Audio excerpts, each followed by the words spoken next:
3.5 కోట్ల నుండి 5.5 కోట్ల బడ్జెట్ లో ప్రీమియం విల్లాస్ లో centralised AC with fresh air infusion అందిస్తుంది Janapriya upscale Elysium. BNR gold and diamonds, తరుగు తక్కువ బంగారం ఎక్కువ. ఇప్పుడు మన వైజాగ్ లో.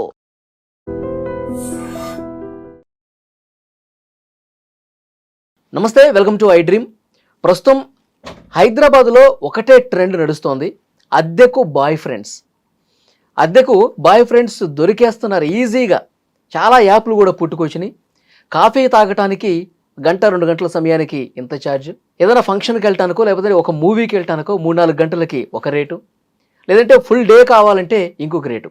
ఇట్లా యాప్స్లో అమ్మాయిలు బాయ్ ఫ్రెండ్స్ని సెలెక్ట్ చేసుకునేటువంటి కల్చర్ వచ్చేసింది. ప్రస్తుతం ఇదే ట్రెండ్ నడుస్తోంది.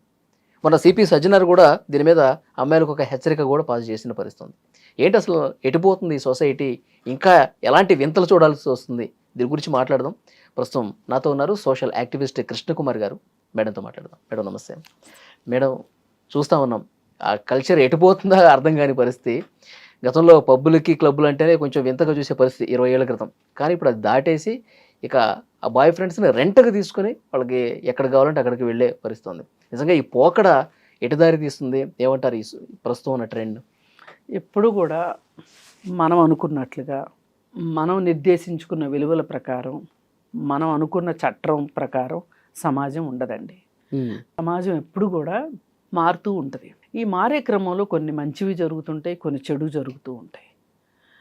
మనం అందుకని మంచి జరిగినప్పుడు మనం ఆహా ఓహో అనుకుని, ఏదైనా ఇది చెడు, ఇది నష్టం జరుగుతుంది అనుకున్నప్పుడు దాన్ని పూర్తిగా తెగనాడటం కూడా కరెక్ట్ కాదు. ఒకప్పుడు మగవాళ్ళు ఆడవాళ్ళని గంటకి, పూటకి, రోజుకి, లేదు అంటే జీవితకాలం సహచరులుగా పెట్టుకునేవాళ్ళు. అందరికి తెలిసిన విషయం అయితే పెద్దిల్లు, చిన్నిల్లు ఇవన్నీ. అక్కడి నుంచి అట్లా అట్లా అట్లా అట్లా రూపాంతరం చెంది ఆ ప్రాస్టిట్యూషను, ఏదైతే ప్రాస్టిట్యూషన్ జరిగిందో అది రూపం మార్చుకుని ఫిమేల్ ప్రాస్టిట్యూషన్ కాస్త మేల్ ప్రాస్టిట్యూషన్కి కూడా వచ్చింది. అది కూడా మనం చూసాం ఇంతకుముందు, అది కూడా జరిగింది. ఇప్పుడు ఆడపిల్లలు మగపిల్లల్ని ఎంగేజ్ చేసుకుంటున్నారు. గంటని, 2 గంటలని, 3 గంటలని, ఓ రోజని ఇట్లా ఎంగేజ్ చేసుకుంటున్నారు. ఇక్కడ మనం ఆలోచించాల్సింది ఈ విలువల పతనం గురించి కంటే కూడా సమాజం ఇలా అయిపోతుంది ఏంటి, అలా అయిపోతుంది అంటే అనేకంటే కూడా ఇక్కడ మనం ఆలోచించాల్సింది, ఒకప్పుడు గతి లేని పరిస్థితుల్లో, విధి లేని పరిస్థితుల్లో మహిళలు ప్రాస్టిట్యూషన్లోకి వచ్చారు అంటే, దింపబడ్డారు అంటే అది వాళ్ళ దారుణమైన జీవితం, దారుణమైన పరిస్థితులు. ఓకే, ఆర్థికంగా చితికిపోయిన వాళ్ళు ఇంకేం చేసుకోలేక, పైగా మోసంతో అవును వాళ్ళని వేశ్యాగృహాలకు అమ్మేయటం, అలాంటి ముఠాల చేతిలో ఆడపిల్లలు, ఇంట్లో నుంచి బయటకు వచ్చిన ఆడపిల్లల్ని కిడ్నాప్ చేసి తీసుకెళ్ళిపోవటము, హ్యూమన్ ట్రాఫికింగ్ చేయటము, ఇవన్నీ చేసి వాళ్ళని ఆ వృత్తిలో ఉంచారు. అందులోంచి వాళ్ళు బయటికి రావాలన్నా కూడా సమాజం కూడా అంగీకరించని పరిస్థితుల్లో, నికృష్టమైన పరిస్థితుల్లో, దారుణమైన పరిస్థితుల్లో వాళ్ళు అక్కడ ఉన్నారు.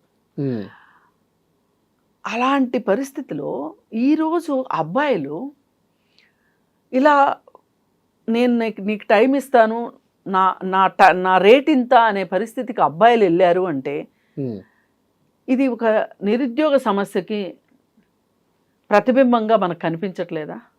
ఓకే, అంటే వాళ్ళు డబ్బు సంపాదించడానికి ఒక మార్గం. అదే కేవలం స్నేహం అనుకోండి. ఇప్పుడు ఆమె దగ్గర డబ్బులుంటే ఆమె కలిసి కూర్చుని కాఫీ తాగినప్పుడు ఆమె డబ్బులు పే చేస్తుంది, ఆయన దగ్గర డబ్బులుంటే ఆయన పే చేస్తాడు. ఇప్పుడు కొంతమంది ఉంటారు స్నేహంలో కూడా, ఇద్దరు 50-50 షేర్ చేసుకునే ఫ్రెండ్స్ కూడా ఉంటారు. ఓ 4-5 కాలేజీ పిల్లలు వెళ్ళారనుకోండి, బిల్ రాగానే ఇంత అయింది, ఎవరి దగ్గర ఎంత ఉంటుందో బై వేసేసి ఇచ్చేవాళ్ళు ఉంటారు. ఎవరైనా ఇవ్వలేని వాళ్ళు ఉంటే వాళ్ళని అడగరు, మిగతా వాళ్ళు ఎవరో ఒకళ్ళు పే చేసేస్తారు. అక్కడ ఏంటి, అదొక సెల్ఫ్ రెస్పెక్ట్. ఇప్పుడు ఒక అమ్మాయి అబ్బాయి వెళ్తే కూడా బిల్లు చెరిసగం పే చేసే అమ్మాయిలను చూశాను నేను. ఏదో అబ్బాయిలు దొరికారు ఇంతే చాలు వాళ్ళ భుజాల మీద వాలిపోయి వాళ్ళ పర్సులు కొట్టేద్దామనే చూడని అమ్మాయిలను కూడా నేను సెల్ఫ్ రెస్పెక్ట్ ఉన్న అమ్మాయిలను చూశాను. అయితే ఇక్కడ ఈ అబ్బాయిలు ఇవాళ ఈ పరిస్థితికి వస్తున్నారు అంటే వాళ్ళ సమయాన్ని ఇక్కడ అమ్ముకుంటున్నారు అంటే, ఇప్పుడు స్విగ్గీ జొమాటో పర్మనెంట్ ఉద్యోగాలు ఏం కాదయ్యి. ఆన్ చేస్తే ఆ యాప్ వీళ్ళకి వస్తుంది, లేకపోతే లేదు. అవును. ట్యాక్సీలు అంతే. ఇప్పుడు కాల్ ట్యాక్సీలు ఇవన్నీ ఏంటి, ఇవన్నీ మనకు అవసరమైతే మనం పిలిస్తే వస్తాయి. ఇదేమి పర్మనెంట్ కారు కాదు, పర్మనెంట్ డ్రైవరు లేడు, మన సెల్ఫ్ డ్రైవింగు కాదు. అంటే దీని అర్థం ఏంటి అంటే, మనకి కోరుకున్నప్పుడు కోరుకున్న సేవలు మనకి దొరకడం, ఇది మనుషులు ఈ విధంగా దొరకటము, మనుషులు ఈ పని కోసం, అంటే ఇది ఒక కొత్త ఆలోచన లాగా వచ్చేసింది. పరిస్థితి ఆలోచన కూడా కాదు, ఇది ఒక పరిస్థితి. మనం ఆ పరిస్థితి గురించి బాధపడాలి. ఓకే, మనకి ఫుడ్ కావాలంటే ఇంటికి వచ్చేస్తుంది ఫోన్లో ఆర్డర్ పెడితే. మీరు అన్నట్టు ఈ ర్యాపిడోలు ఇవన్నీ కూడా వచ్చేస్తున్నాయి. అట్లాగే ఏదైనా ఏకాంతంగా ఉంటే ఏదైనా ఒక తోడు. అది ఈ పరిస్థితి ఎందుకు అసలు మనం ఏదైనా దీని గురించి మాట్లాడుకునేటప్పుడు తిట్టుకోవడం కంటే కూడా మనం మూలాల్లోకి వెళ్ళి చూడాలా, అసలు ఎందుకు ఇలాంటి పరిస్థితి వచ్చింది. ఇవాళ ఆడపిల్లలు వాళ్ళ ప్రొఫెషనల్గా వాళ్ళని వాళ్ళు నిరూపించుకోవాలి అని అనుకున్నప్పుడు వాళ్ళ జాబ్లో ప్రమోషన్స్ కోసం ప్రయత్నం చేసుకునే టైంలో ఇప్పుడు మళ్ళీ మనం పెళ్ళి పిల్లలు అని పెట్టుకుంటే మనం ప్రొఫెషనల్గా పైకి ఎదగలేం కాబట్టి జాబ్ చేసుకుందాం అనుకుంటారు. ఆ జాబ్లో చాలా ఒత్తిడి ఉంటుంది, చాలా కష్టాలు ఉంటున్నాయి. అలాంటప్పుడు రిలీఫ్ కోసం ఎప్పుడైనా ఒక ఆపోజిట్ సెక్స్ కోసం చూడటం అనేది అదేం ప్రకృతి విరుద్ధం కూడా ఏం కాదు.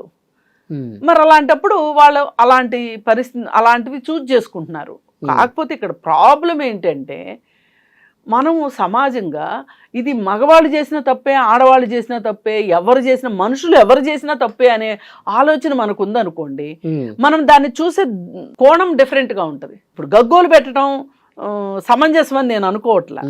అసలు అబ్బాయిలకి అంటే మన నిరుద్యోగ సమస్య ఎంత పాకెట్ మనీ కోసమన్నా సంపాదించుకోనివ్వండి, లేకపోతే దేనికోసమన్నా సంపాదించుకోనివ్వండి, ఓకే, ఈ పని ఇంత చెడ్డది అనుకున్నప్పుడు ఈ చెడ్డ పని చేసి డబ్బులు సంపాదించాల్సిన పరిస్థితిలోకి వెళ్ళారు మనుషులు. ఆ సమాజం ఆ పరిస్థితిలోకి వెళ్ళింది అంటే అసలు మన సమాజంలో మనుషుల పరిస్థితి ఏంటి అనేది బాధపడండి మీరు. ఇప్పుడు మీరు ఉన్నారండి, మీకు ఒక ఉద్యోగం ఉంది, మీరు ఉద్యోగం చేసుకుంటున్నారు, ఇంకొకళ్ళు ఉన్నారు ఉద్యోగం చేసుకుంటున్నారు, చిన్నదో పెద్దదో 15,000 ఉద్యోగమే చేసేవాళ్ళు కూడా ఉన్నారు కొంతమంది. ఓకే, 25,000 సంపాదించే వాళ్ళు ఉన్నారు. మరి 15,000 25,000 సంపాదించడం కాదు, నేనేం చేసైనా నేను దొంగతనం చేసో లేకపోతే మోసం చేసో ఏదో ఒకటి చేసి నేను ఎక్కువ డబ్బులు సంపాదించాలి అని అనుకున్నారనుకోండి, అది ఎంత తప్పో ఇవి కూడా అంతే తప్పు. వీటికి ఏదో ఒక